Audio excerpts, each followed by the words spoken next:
What's up, y'all? You already know who it is. Your boy JP coming to y'all with another how-to. We got a 2006 Chevy HHR, and I'm going to show you how to take this radio out. So first thing we want to do is just take our panel removal tool that I have right here, and we want to come behind the dash part on this. Do not try to get it from this smooth black looking part because it is attached to this part.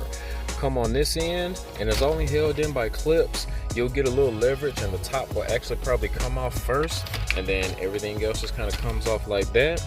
I'm not going to disconnect the hazards. I'm just going to use both hands, one to hold this up and one to take out these 7 mils. So you take out the 1, 2, 3, 4, and the 4 on the other side, so it's 8 7 mils. It's going to take off this AC part on the bottom, and then it's going to take out the radio on the top.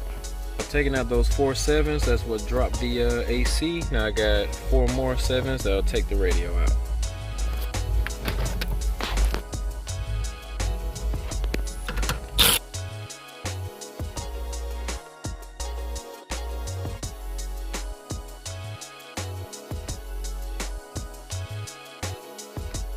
Alright, so that's it. Got 2 harnesses right here with an antenna. Unplug those and the radio is out. I'm gonna go ahead and wire this radio up, and then I'll show you what it looks like.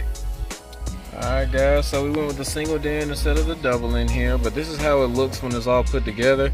The dash kit is really simple to put together, so I didn't show it. All these videos are really just show you how to take this part out. I do have a video showing you guys how to install a radio, so that pretty much goes standard for all radios. If you have any questions, don't forget to leave a comment down below. Make sure you like, subscribe, and once again, all of the products that I use as far as dash kit, wire harnesses, and stuff like that will be in the description. So make sure you subscribe, like, share, comment, all that good stuff. Until next time, this is JP signing out.